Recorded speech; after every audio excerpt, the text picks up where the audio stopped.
Vous êtes devant le JT Auto de Planète GT. Aujourd'hui, je suis en direct de Genève. Je suis fatigué, j'ai marché. Ça commence tout de suite. Action. On est passé chez Audi et on a découvert la nouvelle RS5. Alors que moi, je viens juste de tester la 5 et la S5 et que les essais sont même pas sortis. On découvre déjà la version RS5 qui concrètement termine le job. Dans les CA5, je vous disais que la S5 est une tuerie visuelle, violence du design. La RS5, c'est le cran au-dessus, voire le deuxième cran au-dessus. Du bonheur, Audi fait le job. J'ai préféré la version rouge. Il y avait une version Blue, Dark, Millennium, quelque chose. C'était trop noir, surtout avec tous les spots. Là, on avait une version rouge, ça c'était cool, ça m'a plu. Il y avait également la Q8 Sport Concept qui reprend le concept du Q8 qui est un SUV coupé. Vous savez, ces choses étranges. Là, ils ont fait une version plus sportive, orange. C'est méchant, c'est badass, ça me plaît bien. Et il y avait aussi évidemment la RS5 DTM. Comme je vous le dis, la RS5 c'était méchant, donc en version DTM c'est encore plus méchant. Donc moi, j'apprécie.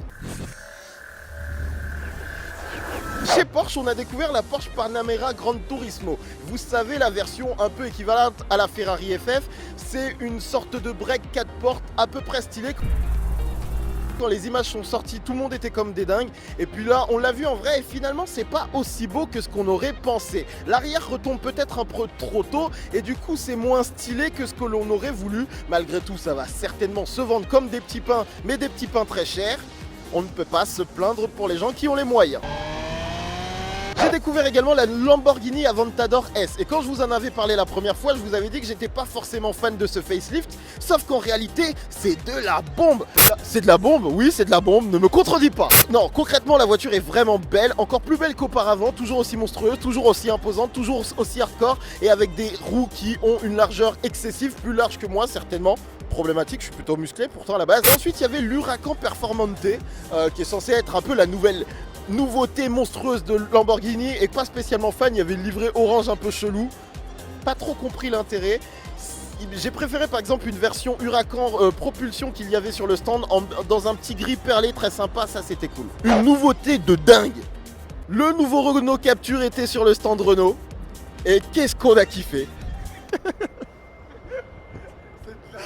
Je ne vous avais pas encore parlé de la nouvelle Fiesta ST qui est équipée d'un moteur 3 cylindres de 200 chevaux si mes souvenirs sont bons. Et on l'a vu au réel. Et je suis pas totalement emballé. Malheureusement, avec ce nouveau Q qui fait un peu familial, par rapport à l'ancienne Fiesta et même l'ancienne Fiesta ST, c'est pas aussi classe. Ils ont réussi à donner une dynamique sportive au style, mais c'est pas assez. Après, j'ai pris le temps de m'approcher un peu de la voiture, il y a de bonnes idées.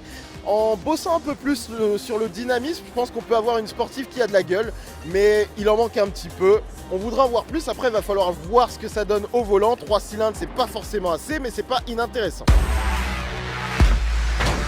Il y avait également un concept car, je crois qu'ils appellent ça AMG GT Concept tout bêtement. C'est une version, on va dire, 4 portes de l'AMG GT telle que qu'on la connaît actuellement. C'est étrange, je suis pas totalement emballé par le style. Il y a de bonnes idées, il y a une nouvelle face avant qu'on retrouvera peut-être sur les futurs Mercedes, mais j'ai pas été totalement séduit, surtout qu'ils l'ont mis sous une lumière rouge un peu chelou, ça c'était étrange.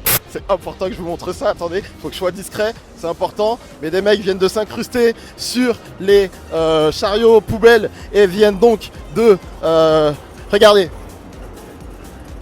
Voilà, c'est aussi ça à Genève, des moments improbables.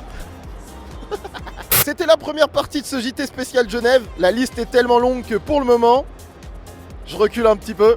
J'en fais un autre bientôt parce que là, ça commence à faire long. Bisous, bisous. On se retrouve bientôt.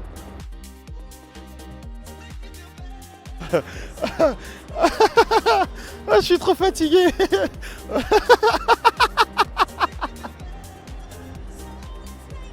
Le problème d'un salon, c'est que ça commence à 8 h du matin, il est 19 h 16, je suis explosé. Donc ce JT ne ressemble à rien et j'en suis désolé. On va peut-être revoir la douane. Je sais pas pourquoi je vous raconte ça.